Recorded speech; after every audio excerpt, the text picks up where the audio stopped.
Hello mga mare, for today's video. So ayun mga mare, katatapos ko nga pala naglaba dyan.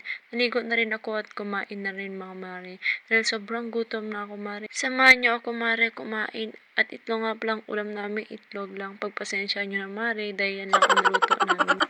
So ayun mga mare, patapos na nga pala dyan ako kumain. Inayos ko na rin po ang aking pinagkainan at uminom na rin ako mga mare. So ayun mga mi, umakyat nga tayo sa taas para tayo ay magpahit sa ating muka. Ayan palang aking gamit, RDL number 2 mga mare, paubos na nga rin.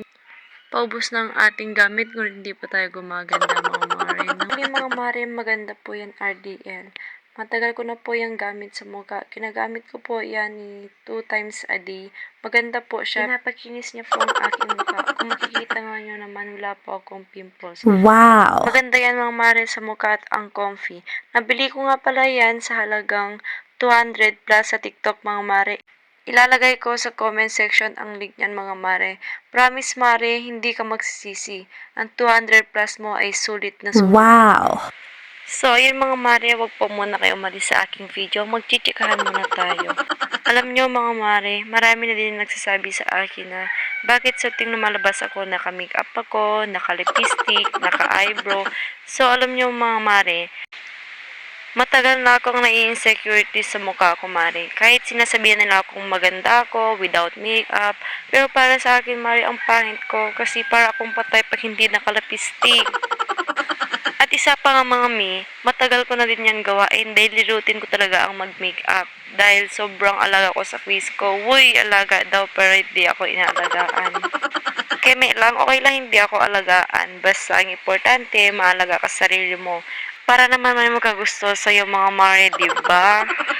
Oh, ito talaga Mia, exciting part. Di ko alam ka talaga kung sa tuwing nagkikilay ko ay pantay. Actually, mga mare, hindi ko talaga alam magkilay. Pinapractice ko lang, ganun. Hanggang sa aking ma-perfect lang mga mi. Tignan nyo nga din naman kung pantay o diba. So, ayun nga mga mare, nagsuklay na rin ako. Huwag muna masyadong magpaganda dahil marami pa tayong gagawin. Maglinis tayo sa labas. O, ganyan ako kasi pag mga mare, kaya asawahan nyo na ako. Uy, kemurot lang, baka palayasin ako nang wala sa oras ni tatay. After natin nga pala magpaganda mga mare, o ayan ang bagsak natin. Mag-picture ng ibibenta sa Facebook para tayo ay may pangkain sa araw-araw. Pagpasensya nyo na po ang boses ko mga mare, talagang maarte talaga ako magsalita. So, yung mga pinipicturean ko nga pala mare, galing yan sa mga package ni tita. Ang gaganda ng mga tela at malike nyo ang itsura mga mi. Kaya sa mga friends ko dyan, mag-buy na kayo. After ko nga pala mga mi nagpicture ng mga damit, inayos ko na rin mga mi ang mga nagamit ko at ang aking kalat. Para hindi naman ako pagalitan ng aking tita. Naku, pag umuwi yun, madragon pa man din yun magalit. Peace yo, tita, kung makita mo man tong video na to, keme-keme root lang yun. So, yun nga mga mi, bumaba na rin ako at pawalisan ang kaunting kalat dito po sa amin. Dahil napakapangit po tignan. Nagwalis naman ang aking kapatid mga mare, ngunit pinipili lang ang kanyang winamalisan. Nakakainis yung ganun. Kaya minsan, napapaaway ako sa kanila dahil sa kanilang katamaran. Puro cellphone ang awak nila magdamag. Yung pagod ka na nga maglaba ng mga damit nila, ikaw pa ang mag-aayos sa bahay. Wala ganun talaga mare, kailangan nating tanggapin. Dahil ikaw lang ang babaeng naiwan sa bahay, kaya ganun. No choice tayo mare, kailangan nating magtiis dahil nga pala mga mare ang aking mga sister. May kanya-kanya silang trabaho mga mare. Si mama mga naman mare ay nasa Manila din, nagwo-work siya. Pumasok nga pala bilang isang kasambahay si mama sa Manila mga mare.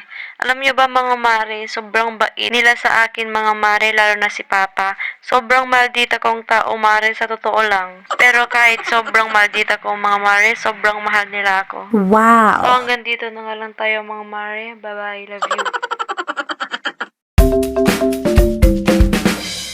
you.